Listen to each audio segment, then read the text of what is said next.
오늘자 동아일보의 메인 칼럼이 아주 재밌습니다. 국짐이 자꾸 극으로 가자 절규하는데 주요 부분 보고 드립니다. 윤석열 전 대통령이 전두환 전 대통령보다 나쁜 평가를 받았다는 여론조사 결과가 나왔다. 윤 전 대통령의 시대착오적 계엄 등에 대한 여론의 판단이 그만큼 분명하다는 지표로도 볼 수 있다. 하지만 윤 전 대통령과 국정의 책임을 나눠줬던 국민의힘은 계엄을 막지 못한 데 대한 분명한 반성도 윤 전 대통령을 끊어내겠다는 한마디조차 없다. 장동혁 대표는 이날 계엄에 대해 국민에게 혼란과 고통을 줬다. 책임을 통감한다고 했지만 지도적인 사과는 하지 않은 채 계엄의 원인을 더불어민주당에 돌리는 주장을 되풀이했다. 스스로 변할 생각보다는 상대의 실책에 기대보겠다는 것이다. 역대 최악의 대통령이라는 평가를 받은 윤 전 대통령과의 절연도 불법 계엄에 대한 진정한 뉘우침도 없이 그런 얄팍한 계산부터 하는 정당에 미래가 있을지 의문이다. 네, 간만에 공감했습니다. 관련해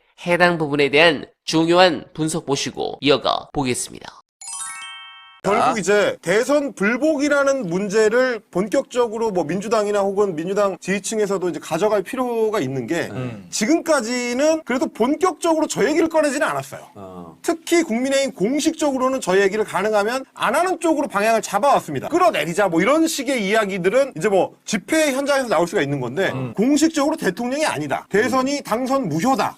이런 얘기를 하기 시작했다는 게 굉장히 중요한 포인트입니다. 저희가 내란 정부 때 했던 얘기 아마 30% 정도의 유권자들은 대선 결과가 어떻게 되든지 간에 그 대선에는 불복할 거고 그리고 임기를 시작하자마자부터 불복종 운동을 할 거다. 네. 그래서 탄핵 운동을 벌일 거다. 네. 라는 얘기를 드린 바가 있습니다. 예. 그래서 5년 내내 그게 지속적으로 시스템에 대한 불안으로 작동을 할 거다라고 말씀드렸는데 거기에 제1야당이 가담을 한 겁니다. 30%를 등에 업고 네. 5년 내내 우리는 시스템을 공격한다. 우리는 이 정부를 정부로 인정하지 않는다. 이거는 때려 엎어야 되는 반동 정부다라고 선언을 하고 출발을 하는 겁니다. 네. 그 저희가 우려했던 네. 대로 가는 거예요. 그 어저께 무대에 올라가서 당선 무효라든지 대통령이 네. 아니다라든지 이런 얘기를 하면 안 돼요. 그런 얘기를 안 했으면은 그게 진정성이 있지. 네. 우리는 윤호개인이랑 이제 안 가겠다. 근데 거기 올라가가지고 똑같은 얘기를 하면서 그 사람들 깃발 든 거랑 뭐가 달라? 맞습니다. 깃발 드는 거나 앞에서 얘기하는 거랑 똑같은 건데 예. 내용적으로 똑같은데 무슨 차별점이 있습니까? 앞으로도 그렇게 가게 될 거라는 거고요. 예. 저희가 이제 아까 그 2016년, 17년의 선거 상황을 얘기했지만 민주당하고 국민의힘 계열의 저 보수 정당하고 결정적으로 다른 게 그런 거예요. 한 번도 승복을 한 적이 없어. 김대중한테 졌을 때도 승복 안 하고 네. 노무현한테 졌을 때도 승복 안 하고 문재인한테 졌을 때도 승복을 안 하고 이재명한테 졌는데 또 승복을 안 합니다. 한 번도 승복을 안 해. 얘네는 그래서 민주적인 질서에 승복하는 인간들이 아니에요. 민주주의에 대해서 이해를 못해. 이해를 못해요. 이런 걸 이제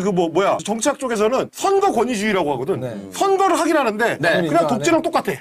사고방식이. 네, 공감합니다. 국민의힘은 반성이 아니라 선전포고를 선택했습니다. 장 대표는 전날 민주당의 의회포고가 불러왔다며 헌정 파괴의 책임을 민주당에 전가했습니다. 책임을 통감한다는 말 뒤에는 우리 당이 이재명 독재에 맞서 제대로 싸우지 못했기 때문이라는 황당한 이유를 덧붙였습니다. 그러나 한편으로 즐거운 부분도 있습니다. 저들이 계속 이렇게 간다면 내년 지선에서 박살이 날 것이고 지선에서 제대로 된 조직력을 확보하면 다음 총선과 대선에서 큰 힘을 얻을 수 있습니다. 국짐이 계속 우클릭으로 완벽하게 망하는 길로 가길 간절하게 바라며 어날바는 오늘도 최선을 다하겠습니다. 여러분 고맙습니다.